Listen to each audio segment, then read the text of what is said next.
इस शरीर में 7 चक्र होते हैं। मीराबाई जी को अपने जीवन में अनेक महापुरुषों की कृपा प्राप्त हुई, जिनमें 7 महापुरुष मुख्य हैं। माँ ने कहा, अरे पागल कैसी बात करती है, मैं क्या बताऊं तेरा बींद कौन। लेकिन ये बचपन में कही गई बात मीरा के हृदय में तो गड़ गई। मैं तो तुमसे कैसे बात करती थी, तू करके। तो मेरी बेटी को कुछ दिन संगीत सिखा दीजिए आप। अधिक तो क्या कहूं महाराज, बस ये मान लो वो कान्हा की कोई बिछड़ी हुई गोपी है। जब व्यक्ति भोजन के स्वाद से और भोग के स्वाद से ऊपर उठता है, तब धीरे धीरे चेतना का विकास होता है। जहां जहां आप देखेंगे ग्रंथों में, वहां मृदंग और पखावज का ही वर्णन आएगा। एक दिन की बात, मीराबाई अपने महल में ही थी, मां पास में थी। इतनी देर में बाहर से गाजे बाजे की आवाज आई। बहुत जोर बाजे शहनाई बज रहे थे। चौंक करके मीराबाई ने झरोके से बाहर देखा तो देखा कोई बहुत बड़ी यात्रा जैसी जा रही है।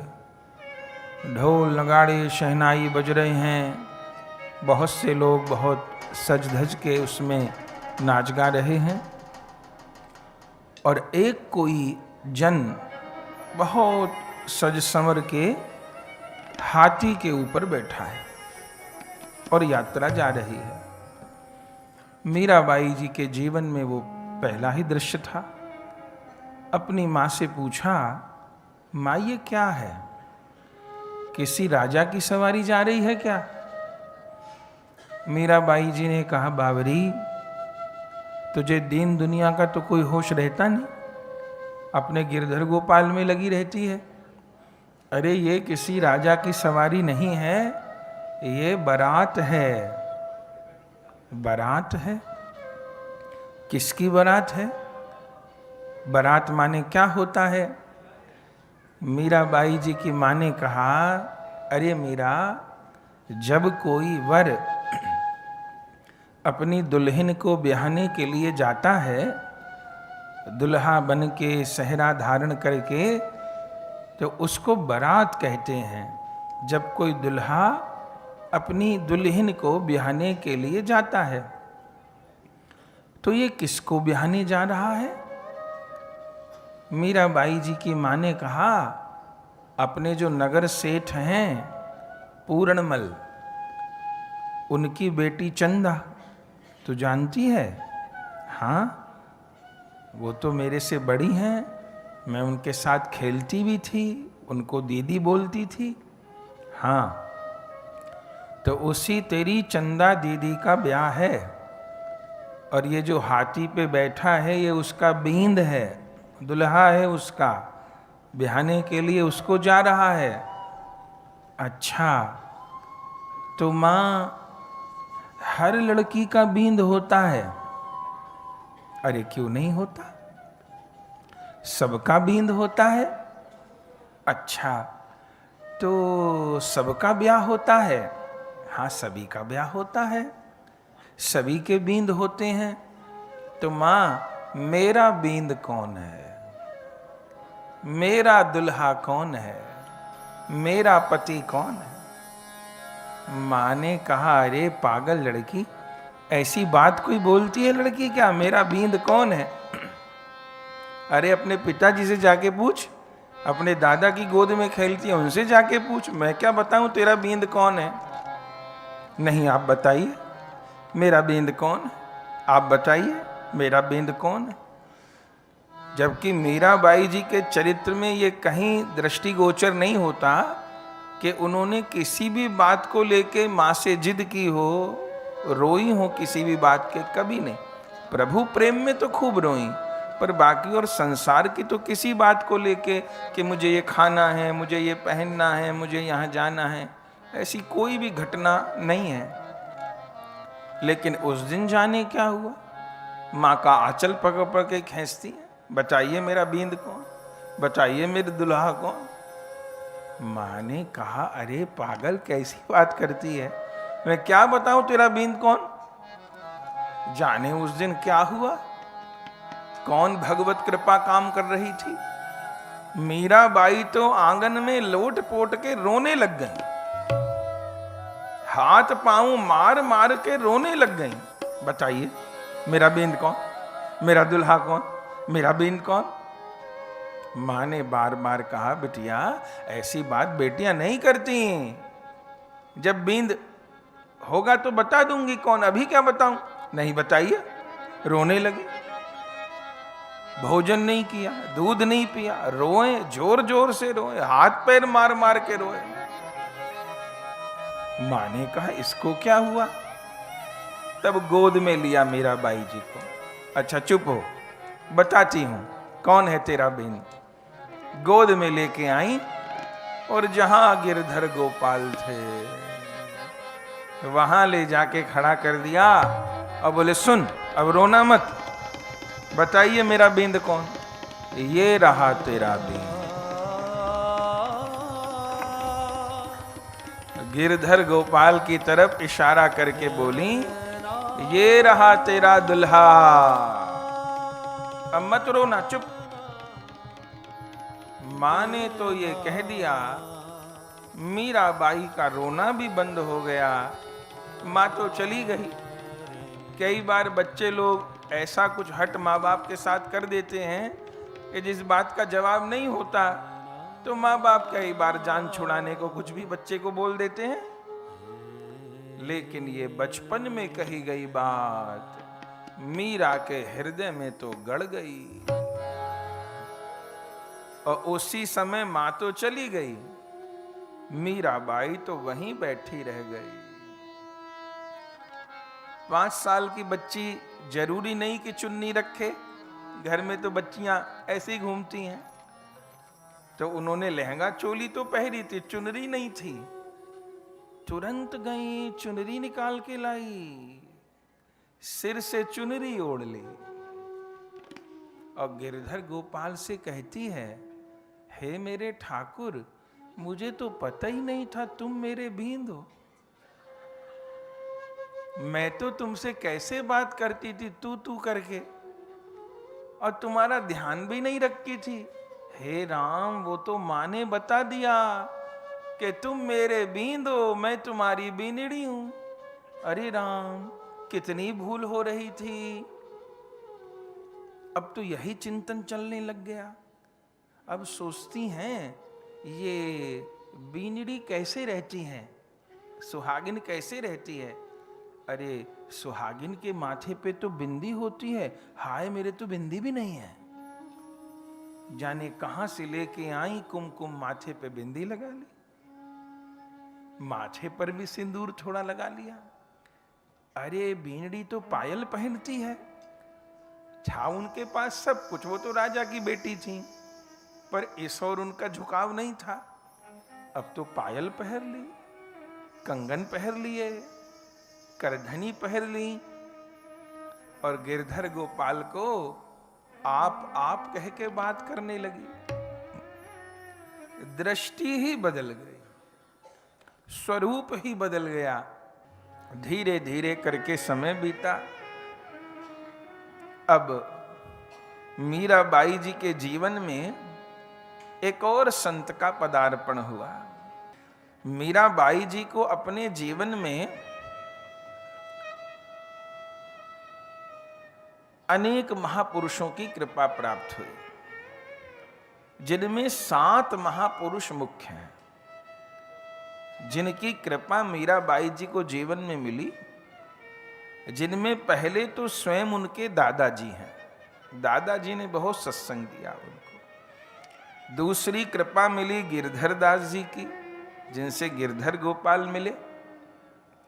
फिर तीसरी कृपा मिली निवृत्ति नाथ जी की, अभी सुनेंगे, योग की शिक्षा उन्होंने दी। फिर चौथी कृपा मिली एक बिहारी दास नाम के संत थे, जिन्होंने संगीत सिखाया था। फिर 5वीं कृपा मिली श्री रैदास जी की, जो कि उनके दीक्षा गुरुदेव थे। और फिर 6ठी कृपा मिली आगे के जीवन में गोस्वामी तुलसीदास जी की।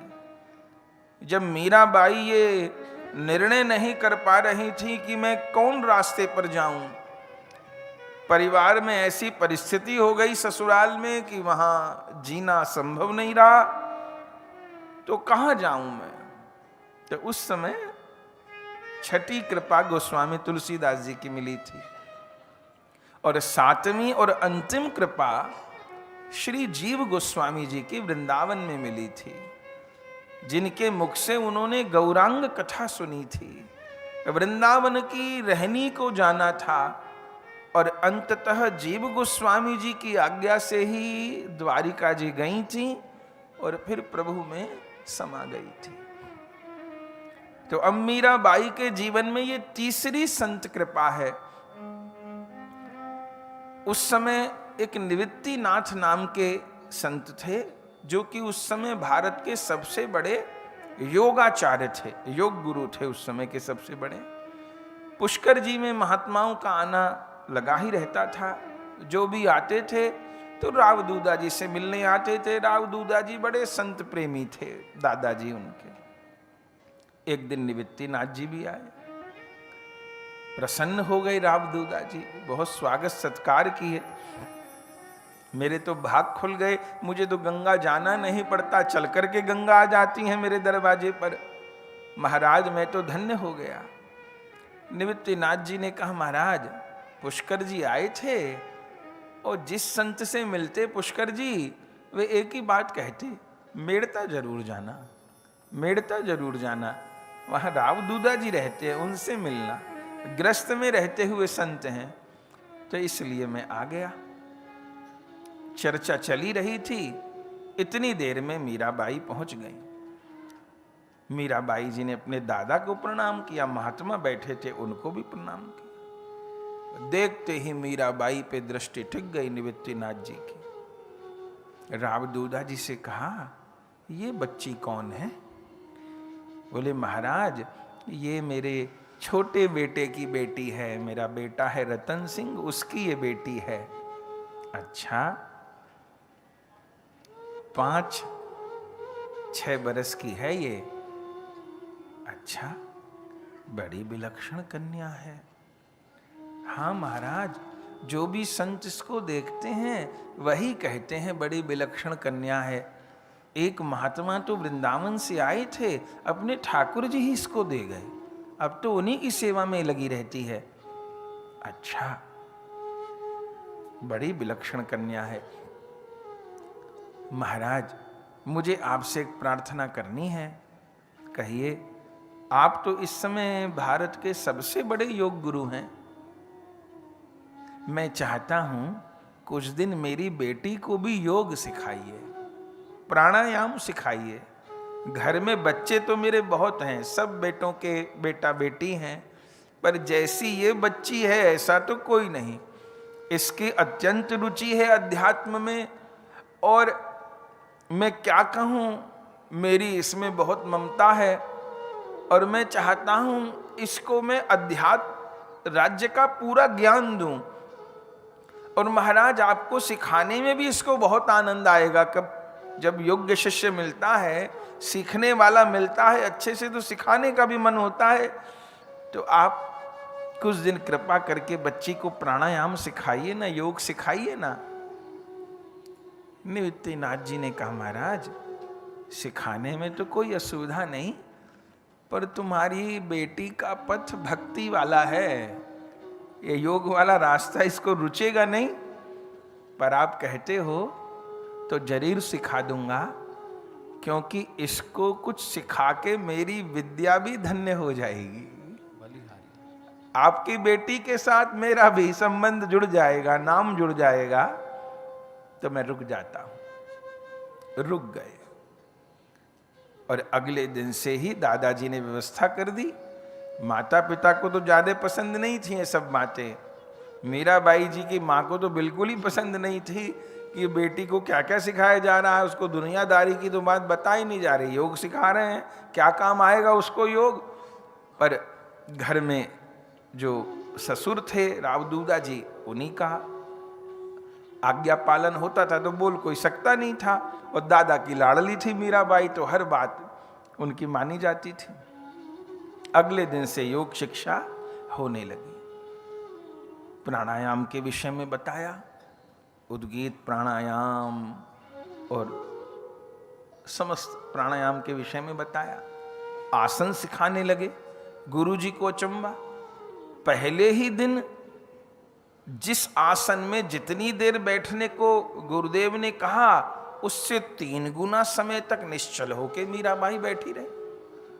गुरुजी को लगा ये कोई पिछले जन्म की योगिनी तो नहीं है।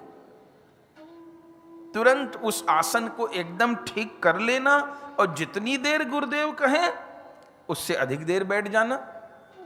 गुरुजी बहुत प्रसन्न हुए। अभी केवल 1 महीना ही बीता था, बड़ी जल्दी प्रगति होने लगी मीराबाई की उस योग में। एक दिन सेवक लोग सवेरे सवेरे दौड़ते हुए गुरुदेव के पास आए। बोले क्या हुआ? बोले मीराबाई जिस कक्ष में योगाभ्यास करती हैं वो द्वार ही नहीं खुल रहा। चूंकि गुरुदेव से सीखती थी, फिर जो गुरुदेव बताते थे वो अभ्यास वो करती थी। और गुरुदेव ने कहा था कि बेटी एकांत में किया करो, और जब अभ्यास किया करो तो अंदर से सांकर लगा लिया करो, क्योंकि तुम किसी स्थिति में हो, कोई बीच में आके टोके कुछ कहे तो उस समय अव्यवस्था हो सकती है। तो मीराबाई को अलग कमरे की व्यवस्था हो गई थी, तो वहां वो योगाभ्यास करती थी, सांकर लगा रखी थी। आज तो सांकर ही नहीं खुली, दोपहर हो गई, सवेरे के बैठी बैठी। अब तो पहले तो दास दासिये रहते थे, उन्होंने खटकाया, भाई साहब भाई साहब भाई साहब, आवाज ही ना आवे। माँ को पता चला, अब माँ की तो एक ही बेटी, भागी आई, मीरा मीरा मीरा मीरा मीरा खोले। अब तो सब डर गए, क्या बात है। तब सब लोग आए और दरवाजा ही तोड़ दिया कमरे का। जो दरवाजा तोड़ा तो क्या देखा कि मीराबाई अपने उस योग के आसन पे अचेत पड़ी है, मूर्छित पड़ी है। और उनकी जो सिर की चुनरी थी वो छत में, लकड़ी की छत थी कड़ी की, उस कड़ी के कुंडे में अटकी हुई है चुनरी सिर की। और मीराबाई नीचे आसन पे पड़ी। देख के सब लोग व्याकुल हो गए, चेतना नहीं शरीर में, सब लोग भागे गए। जो गुरु निवृत्तिनाथ जी भी और दादाजी भी सब लोग दौड़ते दौड़ते आए। दादाजी ने कहा क्या हो गया बेटी को, क्या होगा, क्या हो गया बेटी को।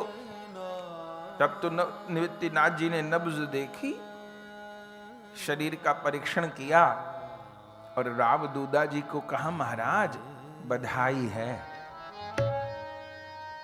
बधाई है महाराज, बिटिया मूर्छित पड़ी है, आप कहते हैं बधाई है, कौन चीज की बधाई है। निवृत्तिनाथ जी ने कहा महाराज कई दिन से मीरा मुझे कहती थी कि गुरुदेव मुझे यहाँ कमर के पिछले भाग में मेरुदंड के नीचे कुछ खारिश महसूस होती है। एकदम कमर के निचले भाग में, मेरुदंड के निचले हिस्से में कुछ खारिश, कुछ हलचल, कुछ स्पंदन महसूस होता है। तो मैंने कहा था बेटी ये तो बहुत शुभ लक्षण है, ये योगी को तब होता है जैसे जैसे उसने लक्षण बताए थे, मैंने उसकी नब्ज भी देखी थी, ये जिसकी कुंडलिनी जागृत होनी होती है उसके साथ ऐसा कुछ होता है योग मार्ग में। तभी मैंने बेटी को कहा था कि अब तुम अकेले में अभ्यास किया करना। तो महाराज हुआ क्या? बोले हुआ ये कि इस बिटिया की कुंडलिनी जागृत हो गई है। महाराज वो क्या होता है हम लोग तो जानते नहीं। देखिए रावदूदा जी, इस शरीर में 7 चक्र होते हैं, उसमें जो सबसे निचला चक्र होता है उसको मूलाधार बोलते हैं, गुदा स्थान के पास वो होता है। प्रायः संसार में हर प्राणी की जो चेतना है वो उसके मूलाधार के पास होती है, शरीर के निचले हिस्से में होती है। प्रायः सबकी चेतना वहीं रहती है। कोई व्यक्ति अपनी चेतना का विकास ही नहीं कर पाता, जिसका दिल दिमाग केवल भोजन में और भोग में अटका है, तो वो ये माने कि मेरी चेतना निचले स्तर पे ही है। जैसे शरीर पर भी कोश होते हैं, कोश माने आवरण होते हैं, तो सबसे बाहर वाला जो कोश है उसको अन्नमय कोश कहते हैं। संसार में प्रायः लोग अन्नमय कोश में ही रहते हैं, बस सवेरे क्या खाना है और दोपहर क्या खाना है और शाम को क्या खाना है, पूरे दिन मेनू ही बनता रहेगा, बस उससे बाहर माथा आएगा ही नहीं। फिर उन कोशों का छेदन होता है, सबसे भीतर होता है आनंदमय कोश। संतों का जीवन दिव्य होता है, उनकी चेतना अन्नमय कोश में नहीं रहती है, आगे बढ़ते बढ़ते आनंदमय कोश में पहुंच जाती है। वो भगवदीय आनंद ऐसे नहीं आ जाता है। या चक्र की कहें तो मूलाधार चक्र से चेतना उठती है। जब व्यक्ति भोजन के स्वाद से और भोग के स्वाद से ऊपर उठता है, तब धीरे धीरे चेतना का विकास होता है, लेकिन उसके लिए परिश्रम करना होता है। जैसे पानी को ऊपर से नीचे बहाना है तो किसी मोटर की पंप की जरूरत नहीं है, केवल पानी को आप छोड़ दीजिए तो वो बह के नीचे पहुंच जाएगा। लेकिन पानी को ऊपर ले जाना है तो तब मोटर चाहिए, तब पंप चाहिए। जितनी ऊंचाई पर जल को ले जाना है उतने पावर की मोटर चाहिए, उतने पावर का पंप चाहिए। तो अपनी चेतना को यदि नीचे के अंगों में ले जाना है, केवल मलमूत्र के स्थान पर ही चेतना को खत्म करना है, तो कोई परिश्रम की जितनी मन को खुला छोड़ दीजिए, वो नीचे ही बहेगा। लेकिन जिसको भगवदीय यात्रा करनी है, उसको अपनी चेतना का विकास करना होगा और रसना के सुख से और वासना के सुख से धीरे धीरे ऊपर उठना होगा।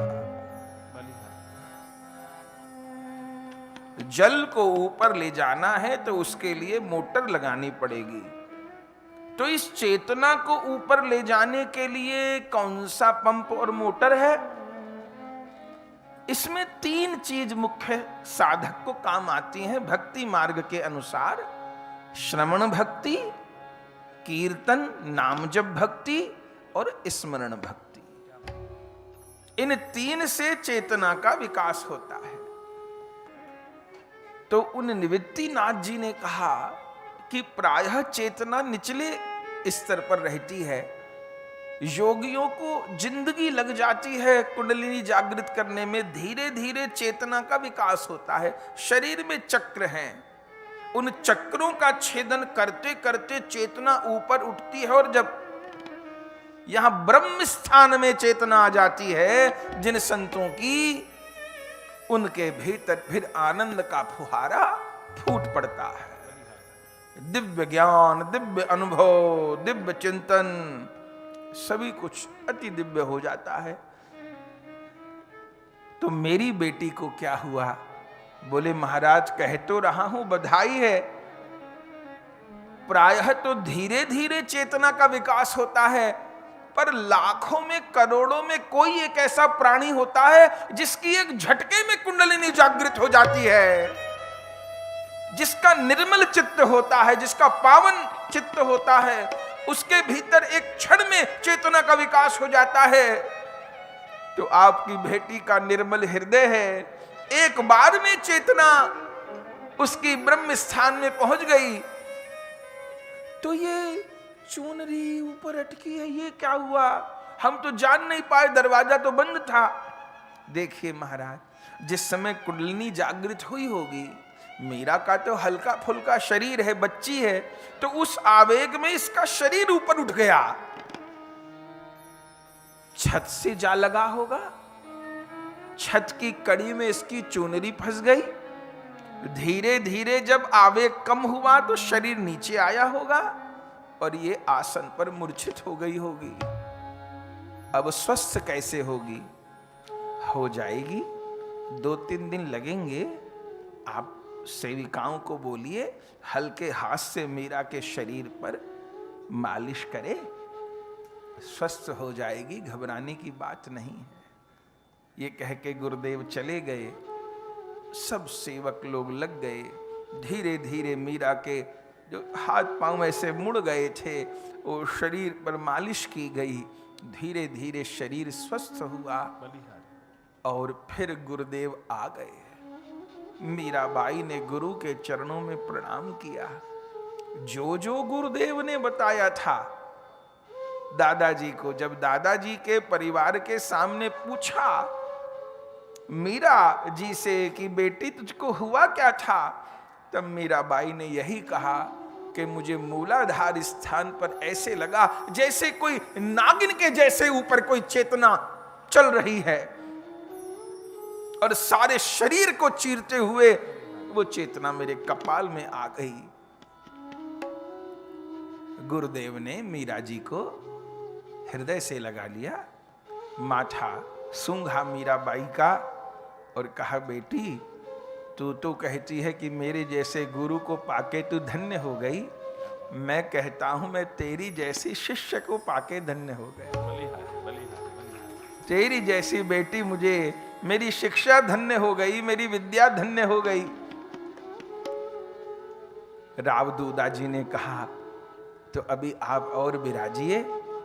निवृत्तिनाथ जी ने कहा नहीं, मैं तो जीवन में कभी कहीं नहीं रुका।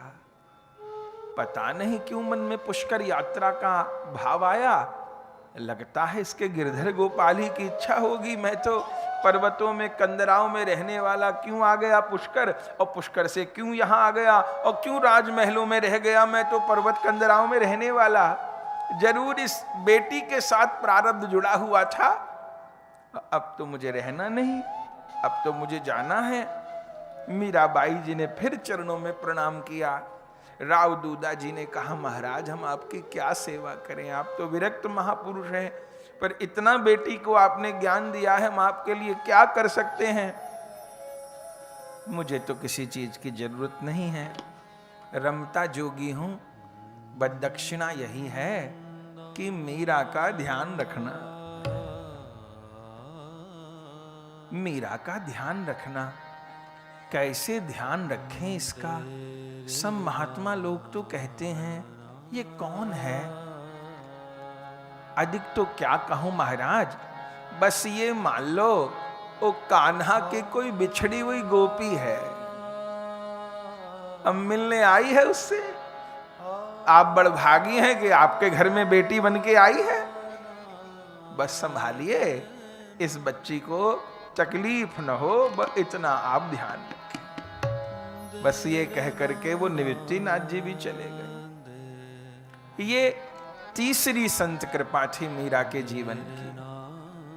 अब चौथी कृपा, वे गए। एक दिन एक और वृंदावन के संत आ गए।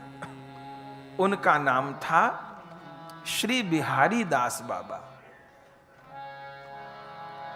वे भी पुष्कर जी आए थे और जो आता वो यही कहता, आता मेड़ता कि हमारे मन में जाने कैसे पुष्कर की इच्छा हो गई आने की। जबकि बिहारी दास बाबा ने तो कहा कि हम तो ये संकल्प ले चुके थे कि वृंदावन से बाहर नहीं जाएंगे, लेकिन क्यों मन उचटा पुष्कर के लिए खबर नहीं। अब पुष्कर आके स्नान दर्शन किए, फिर सबने कहा मेड़ता चले जाओ, हम लोग आ गए आपसे मिलने। राव दूदा जी बड़ा स्वागत सत्कार किए। इतनी देर में मीराबाई आ गई, अपने दादा के पास तो बैठती थी। वो देखा, संत को प्रणाम किया। बिहारी दास बाबा की भी दृष्टि टिक गई। जैसे हम आप लोग बाह्य शरीर को देखते हैं, किसने कपड़ा कैसे पहरे, किसी का शरीर रंग कैसा है, महात्मा लोग अंतःकरण को देख लेते हैं। उनकी दृष्टि बड़ी बारीक होती है। वो थोड़ा ध्यान दें तो अंतःकरण को देख लें, अंतःकरण को देख लें। वो तो महापुरुषों के पास ये सामर्थ्य होती है। तो बिहारी दास जी देखे तो दृष्टि टिक गई। कौन है महाराज मेरा छोटा बेटा है रतन सिंह, उसकी बेटी है ये, मीरा नाम है इसका। अच्छा, बड़ी विलक्षण कन्या है, क्या करती हो बेटी? महाराज मत पूछिए, सब कहते हैं परिवार में दादा ने बिगाड़ दिया इसको। अपने ठाकुर के सेवा में लगी रहती है। कुछ दिन पहले योगाचार्य निवृत्तिनाथ जी आए थे, उनसे योग सीखा तो कुछ ही दिनों में योग में पारंगत हो गई। वो तो कह रहे थे कि इसकी कुंडलिनी जागृत हो गई है, थोड़ी देर भी आंख बंद करेगी तो पता नहीं कहां चली जाती है।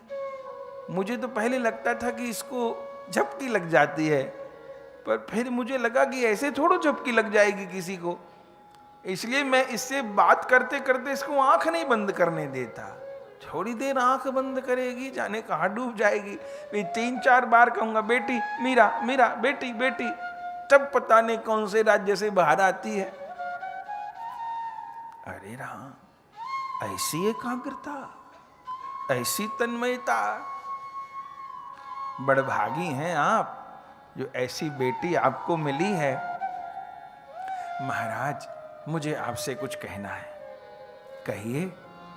मैं जानता हूं आप महापुरुष तो हैं ही, वृंदावन के महान रसिक हैं, ये मैं जानता हूं। साथ में मुझे ये भी पता है आपके पास संगीत का अद्भुत ज्ञान है, आप बहुत बड़े संगीताचार्य हैं। पधारे हैं कृपा करके, मेरी बेटी को थोड़ा संगीत सिखा दीजिए। मैं चाहता हूं अपनी मीरा को सब कुछ सिखा दूं। मैं चाहता हूं अध्यात्म के जितने गुण होते हैं वो सब अपनी बेटी को मैं सिखाऊं। अब बेटी को कहीं भेज तो सकता नहीं हूं, लेकिन प्रभु कृपा करके एक से एक बड़े महात्मा को घर ही भेज देते हैं। मुझे अचंभा होता है, ठाकुरी की इच्छा होगी तो मेरी बेटी को कुछ दिन संगीत सिखा दीजिए। आप जैसी व्यवस्था कहेंगे वैसे मैं करूंगा। बिहारी दास बाबा कहे संगीत सिखा दूं? अरे इसको क्या सीखने की जरूरत है, इस पे तो देवी शारदा ने वैसे ही दोनों हाथों से आशीर्वाद दे रखा है। पर कहते हो तो टालूंगा नहीं, इसको सिखा करके तो मेरी विद्या भी धन्य हो जाएगी। क्या कहना, उस दिन से मीराबाई की संगीत की शिक्षा शुरू हो गई। तानपुरा रखते थे। पहले समय में जो महात्मा लोग थे वो तानपुरा पर गाते थे। हारमोनियम बहुत बाद का वाद्य है। जितने भी प्राचीन महापुरुषों को आप देखेंगे तानपुरा, फिर धीरे धीरे समय पलटा।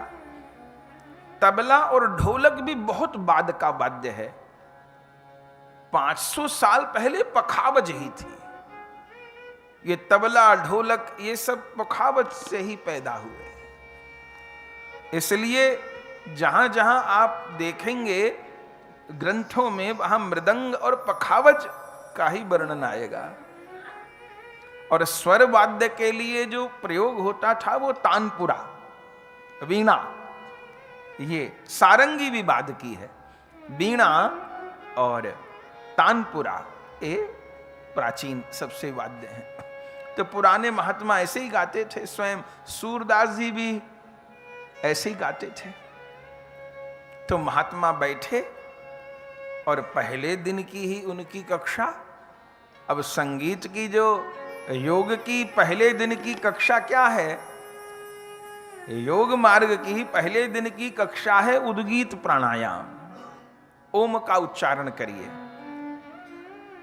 और पहला अभ्यास योग मार्ग में क्या होता है कि केवल अपने सांस को आते जाते देखिए, कुछ नहीं, कोई एक्सरसाइज नहीं।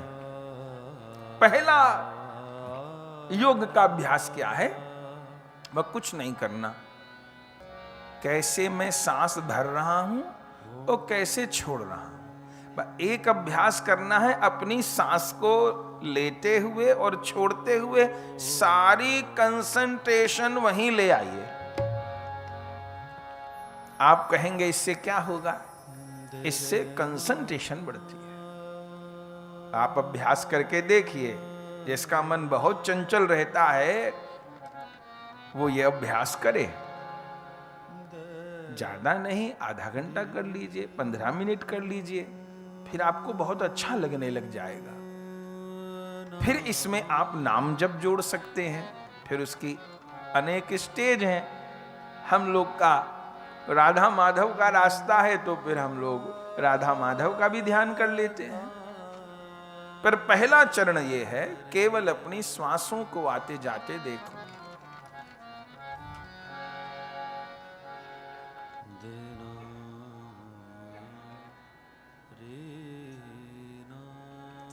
ये पहला अभ्यास। ऐसे संगीत का पहला अभ्यास क्या है? संगीत का पहला अभ्यास है स। 7 सुरों में पहला सुर ही स है और अंतिम भी स है। बड़े बड़े संगीताचार्य कहते, जिसका से सद गया उसका सभी कुछ सद गया। योग मार्ग में जिसकी सांस सद गई उसका सभी कुछ सद गया। बहुत गाया पर सम पे लौटना नहीं आता उसको, तो उसका गाना फिर व्यर्थ है। कितना ऊंचा चला जाए, नीचा चला जाए, कहां घूमे आए, लेकिन सम पे लौटे आए। हम कथा भी कह रहे हैं तो वो भी एक स्केल में बोल रहे हैं, सम है। ये जो हृदय के ऊपर कथा का प्रभाव पड़ रहा है, उसमें कुछ अंश संगीत का भी है।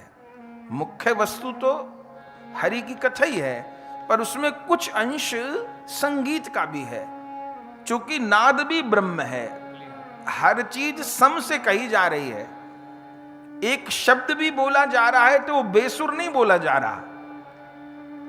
ये सारी सृष्टि स्वर में बंधी है मेरे भाई बहन। नदी भी बह रही है तो उसका भी एक स्वर है, इस सृष्टि में भी एक स्वर है। अब गुरुदेव तो वृद्ध थे, सारी जिंदगी संगीत की साधना किए थे। मीरा जी को इशारा किए, बेटी गाओ। कमाल हो गया। गुरुदेव जितनी देर स्वर लगाए, मीरा जी और ज्यादा लंबा स्वर लगा। पहले दिन देखते ही रह गए बिहारी दास जी, इसको क्या सिखाऊं। 6 महीने जो संगीत की सभा में शिक्षा दी जाती होगी, वो तो पहले दिन पूरी हो गई। ऐसे गुरु नहीं थे कि आज का कोर्स खत्म ना, ये सीख लिया तो और आगे की बात बता दी, और आगे की बात बता दी। धीरे धीरे रागों पे आ गए। एक एक राग का कितना कठिन अभ्यास होता है। आरोह है, अवरोह है, ये बंदिश है, ये कितना कितना पूरा एक राज्य है संगीत का। धन्य है मीराबाई को तो जो राग कहे वो मूर्तिमान हो जाए। ये पूरी दुनिया राग में आबद्ध है, संगीत की एक दुनिया है। जो राग कहे गुरुदेव, वही एक बार में मीरा को सब कुछ ज्ञान हो जाए, ग्रहण कर ले। और कुछ ही महीने बीते थे, गुरुदेव ने तो राव दूदा जी को कहा, मैं तो जो सिखा सकता था महाराज सब सिखा दिया। और सिखाया कुछ नहीं, इसको तो विद्या देके मेरी विद्या धन्य हो गई। और असलियत यह है कि तुम्हारी बेटी को कुछ सीखना नहीं है, वो तो सीखी सिखाई है। और फिर एक दिन सभा लगी। सब लोग बैठे थे, देखें हमारी बेटी ने क्या सीखा है। बिहारी दास बाबा अपना तानपुरा लेकर के विराजे थे। सब परिवार को तो यही आशा थी कि बिहारी दास बाबा से कीर्तन सुनेंगे, सुन नहीं पाए थे तो उनकी भजन संध्या होगी। बिहारी दास बाबा अपने सेवकों के साथ बैठे, संग में मीराबाई भी तानपुरा लेकर के बैठी।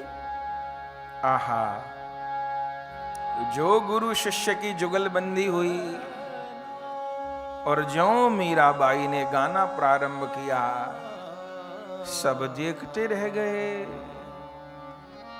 जैसे देवी शारदा गा रही हो, ऐसा मीराबाई का स्वर। क्या गाया? गोविंद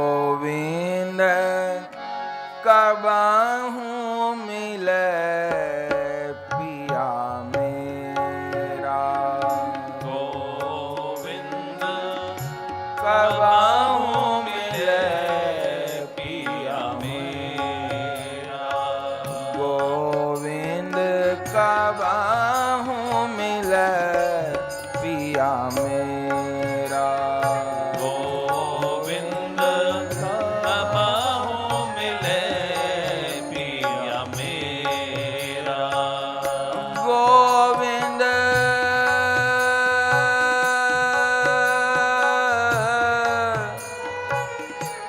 है गोविंद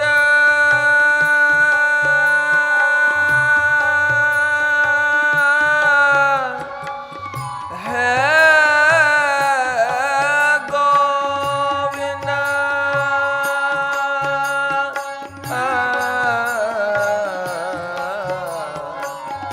गोविंद कबाहू मिले पिया मेरा, गोविंद कबाहू मिले पिया मेरा, देखन को मोहे चाव घनेरो, निरखन को मोहे चाव घनेरो, निरखन को मोहे चाव घनेरो, निरखन को मोहे चाव घनेरो, कब देखूं मुख तेरा,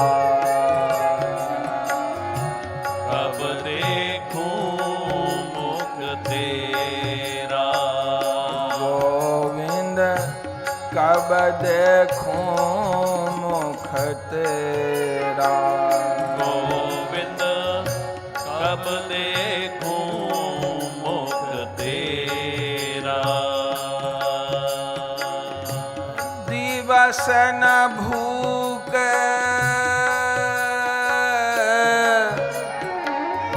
नींद नहीं रहना, है गोविंद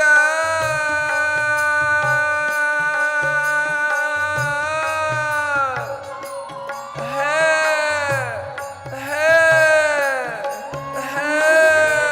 गोविंद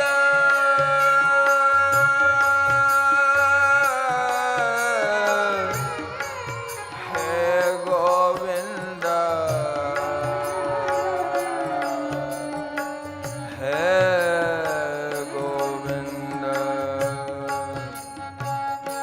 दिवस न भूख नींद नहीं रहना, दिवस न भूख नींद नहीं रहना, दिवस न भूख नींद नहीं रहना, दिवस न भूख नींद नहीं रहना, तुम बिन जगत अंधेरा, गोविंद तुम बिन जगत अंधेरा, गोविंद तुम बिन जगत अंधेरा, गोविंद तुम बिन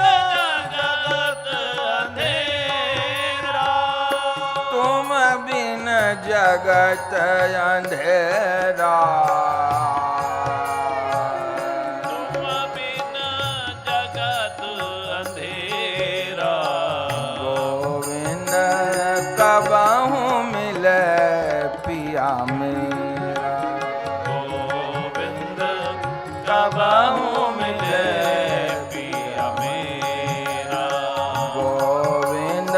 कबाहू मिले पिया मेरा।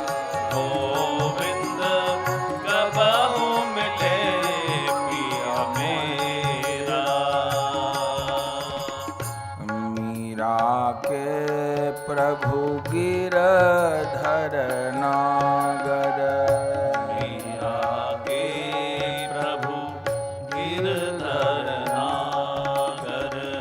मीरा के प्रभु गिरधर नागर। मीरा के प्रभु गिरधर नागर। मिल तू मीत सवेरा।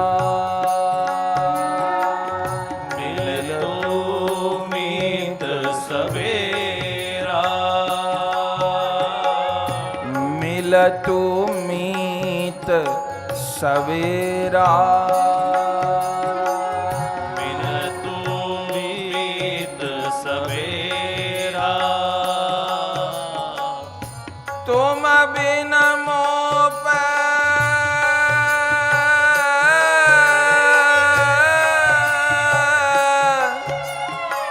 रहो न जावत।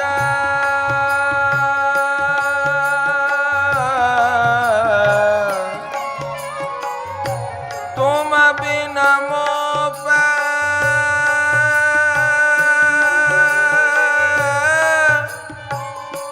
रहो न जावत। कब देखूं मुख तेरा। कब देखूं मुख तेरा। गोविंद कबहू मिले पिया मेरा।